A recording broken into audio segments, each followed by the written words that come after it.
everyone, welcome back to The Oily Life. My name is Tanya, and in today's video I'm going to be sharing some of the labeling and packaging that I do on my natural bath and body products. So if that's something that you're interested in, give this video a thumbs up and stick around and subscribe. I'd love to have you as part of my community here on YouTube. And let's get into the labeling. So we're going to start our little labeling and packaging extravaganza with some bath bombs. Right here I have some 5x6 shrink wrap bags that I got off of Amazon. Now I will say plastic is not typically my first choice as far as packaging goes. I do like to try to be a little more eco-friendly, but I also want to be realistic and get my products to people in one piece. So I sell both online and in person. So the shrink wrap bags just help protect your products, both when you're shipping it as well as when you're selling in person and people are handling it and you're transporting it, things like that.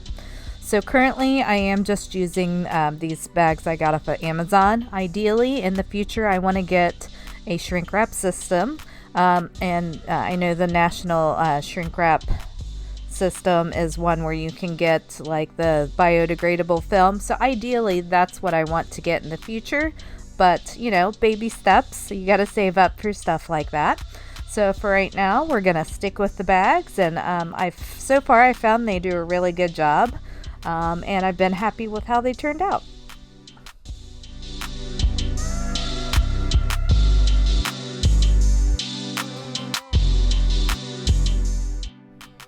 And now that I have all the bath bombs in the bags, I'm just going to go ahead and use the heat sealer to seal,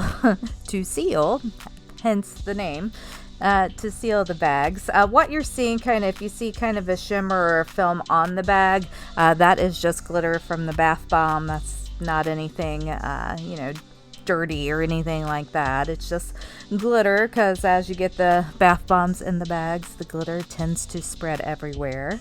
But with the heat sealer, there's a little bit of a learning curve. As you can see, I apparently had it set too hot here. That's why you saw kind of the smoky steam coming off of it. But once you get the hang of it, it's pretty easy to use.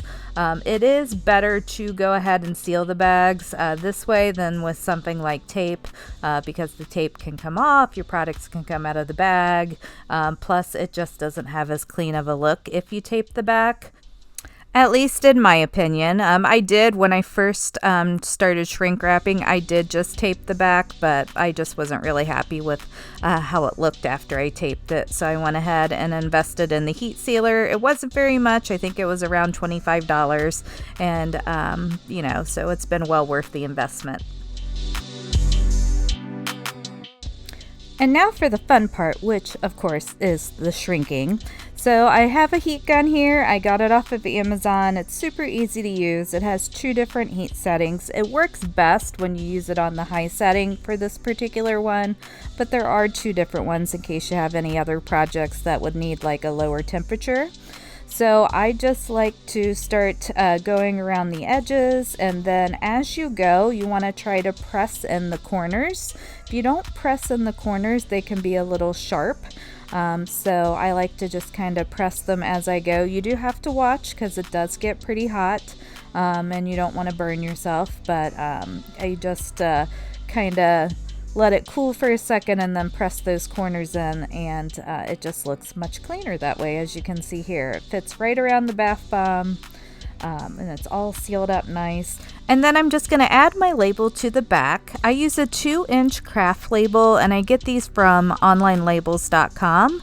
And then I just use their little Maestro label designer to actually print the labels. I do the design in Canva, and then I just upload that image into their Maestro label designer. You get more options of how you want your label to look if you just do it yourself in something like Canva. You can do it in their designer as well. It's just I don't really feel like they have a lot of options in it. So that's why I go ahead and design it in Canva and then just upload it. And they're really affordable labels, which is nice and great quality. So I'm just going to get the rest of the bath bombs finished up here. As you can see, it's a super fast process, doesn't take long at all. This is sped up slightly, but like I said, it is a really fast process, and I think it gives the bath bombs a really nice, clean, professional look.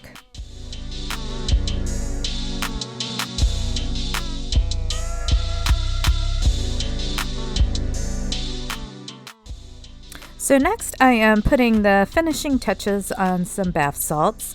Now with my bath salts, I do a few different packaging ways of packaging them. For these ones, I'm selling them at my local farmer's market, so I put them in these glass milk bottles.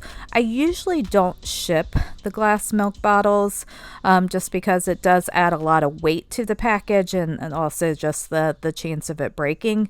So when I'm selling these through my online store, I typically package them in craft paper sealable bags. But for the farmer's market, I thought the glass milk bottles would be a cute touch. I'm just including some tea bags with them. I always try to include empty tea bags with any of my bath salts that have botanicals in them. That way, if someone doesn't want to have to deal with cleaning the botanicals up out of the bathtub, they can just put it in the tea bag and throw the whole thing away afterwards. And I'm just tying 4 tea bags on with some twine. I thought that was a really cute kind of rustic look, and then I'll put the labels on and they'll be good to go.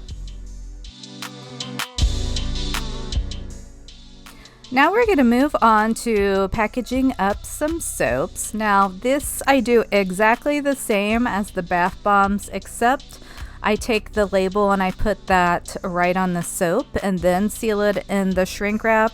I find that helps the label stay on the soap better than if I just put it on the outside of the packaging. So I typically, for the soaps, put the label on and then shrink wrap it. Now this is the first year that I am shrink wrapping my soaps. I've done a few different things in the past.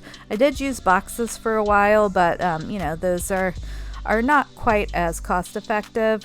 And then after that, I had really liked the look of using coffee filters to wrap them.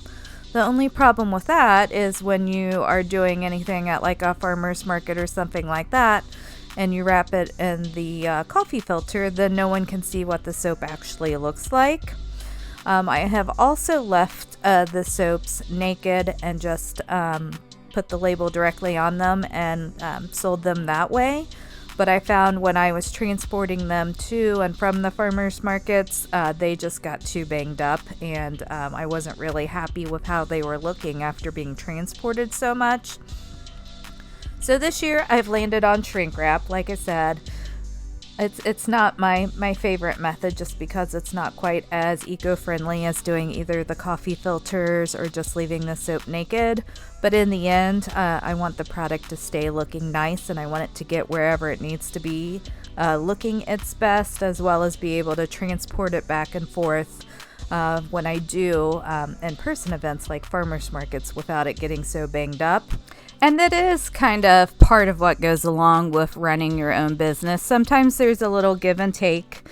Sometimes you can't do things exactly like you would like to do them right away. Like I said, ideally, I'd be able to get the biodegradable film and just be using that right away. But, you got to save up for things and budget and try to do things the smart way. So I will get there, but for now we're going with this option. It's still a good option, but like I said, you just kind of have to have some give and take when you're doing things as a business.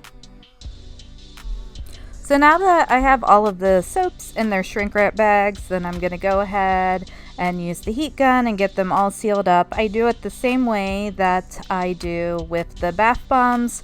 And I just kind of go around the sides, and then just like the bath bombs, kind of smack the corners down so you don't have any of those sharp edges. And that really is all there is to it. So super simple, very cost effective, and as you can see right here, it does give your soap a very nice, clean, professional look. So I hope you enjoyed today's video and it gave you some ideas on how you can package some of your own Bath and Body products. I know I always like to see what other people are doing to kind of get new ideas and see if maybe there's a better way to do what I'm already doing. So I hope you did enjoy today's video. Take care, and I'll catch you in the next one. Bye.